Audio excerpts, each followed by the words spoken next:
Weirdest Steam Locomotives Ever Explained. Triplex Locomotive.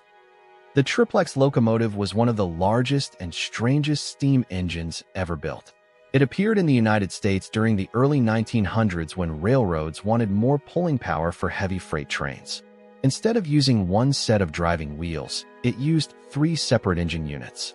One sat at the front, another in the middle, and a third was placed under the tender behind the locomotive. The design produced incredible traction at low speeds, making it capable of moving enormous loads. However, there was a major problem. Steam had to travel a long distance to reach the rear engine, and the boiler struggled to provide enough power for all three sets at once. As speed increased, performance dropped sharply. Only a few were built before railroads decided the idea was simply too impractical. Cab Forward Locomotive. The Cab Forward Locomotive looked as if someone had turned a steam engine around by mistake. Instead of placing the driver's cab behind the boiler, engineers moved it to the very front. This unusual design became famous on the Southern Pacific Railroad in the western United States. The reason was surprisingly simple. Long tunnels through mountain ranges filled with smoke and steam, making it dangerous for crews working in a normal locomotive. By putting the cab at the front and burning oil instead of coal, drivers could breathe much cleaner air while passing through tunnels. From the outside, it appeared completely backwards, but for the people operating it, the arrangement made perfect sense. Shay Locomotive. The Shay Locomotive was designed for places where ordinary trains could barely operate. Built mainly for logging camps and mountain railways, it used gears instead of the usual connecting rods found on most steam locomotives. A vertical engine on one side powered a long drive shaft that turned every axle. This allowed the locomotive to climb steep grades, handle sharp curves, and move across rough temporary tracks without losing grip. It was much slower than regular locomotives, but speed was never its purpose. Its ability to reach forests and remote industrial sites made it one of the most successful geared locomotives ever created. Heisler Locomotive. The Heisler locomotive followed a different approach to solving the same problem as the Shay. It also relied on gears, but its cylinders were arranged in the center beneath the boiler. Power traveled through a drive shaft to the trucks at each end of the locomotive.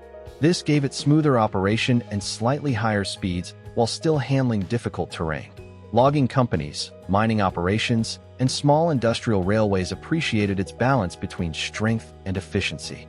Although it never became as common as the Shay, many engineers considered it one of the best designs for challenging rail lines. Climax Locomotive. The Climax locomotive completed the trio of famous geared steam engines. Its design placed two angled cylinders near the center of the locomotive, driving a gearbox connected to the axles. The result was another machine built for steep hills, poor track conditions, and heavy loads. Different companies preferred different geared locomotives depending on the terrain they faced, and the Climax earned a loyal following because it combined good pulling power with dependable operation. Its unusual mechanical layout also gave it a distinctive appearance that stood apart from traditional steam engines. Double Fairlie Locomotive. The Double Fairlie locomotive looked almost perfectly symmetrical from both ends. Invented in Britain during the 19th century, it carried a driver's cab in the middle with a boiler extending in both directions. Each end rested on a powered bogie that could swivel around curves. This arrangement spread the locomotive's weight evenly while providing excellent traction. It became especially useful on narrow-gauge railways where tight curves and steep gradients were common. Since either end could lead the train, railways often avoided the need to turn the locomotive around at the end of the line. Garratt Locomotive. The Garratt locomotive separated its boiler from its engine units in a way few other steam engines ever did. The large boiler sat on a central frame, while powered wheel assemblies at the front and rear supported it. Water and fuel were also carried on these moving sections rather than directly behind the boiler. This clever layout allowed the locomotive to have a much larger boiler without becoming too heavy for lightly built tracks. Garratts became especially popular in Africa, Australia, and other regions where railways needed powerful engines on difficult routes. Their long, flexible shape made them instantly recognizable. Camelback Locomotive. The Camelback locomotive placed the driver's cab in one of the strangest positions ever used on a steam engine. Instead of sitting behind the boiler, the cab was built directly above it near the middle of the locomotive. This unusual arrangement appeared because some American railroads burned waste coal, which required a very wide firebox. Moving the cab forward gave enough room for the oversized furnace.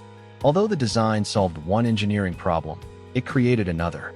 Crew members became separated from each other, and the engineers sat dangerously close to moving machinery. Safety concerns eventually brought the design to an end. Sentinel Steam Wagon Locomotive. The Sentinel Steam Wagon Locomotive blurred the line between a truck and a train.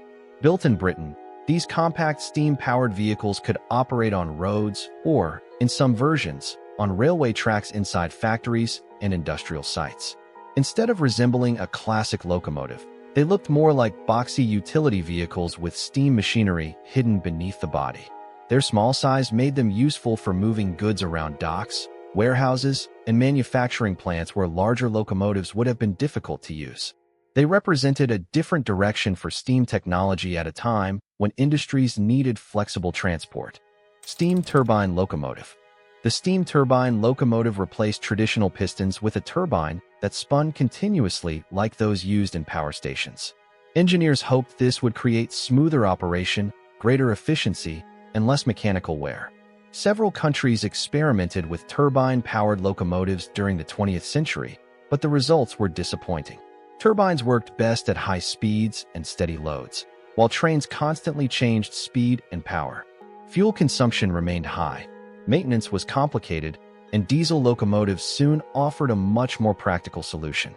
Even so, these unusual machines showed how far engineers were willing to push steam technology in search of something better.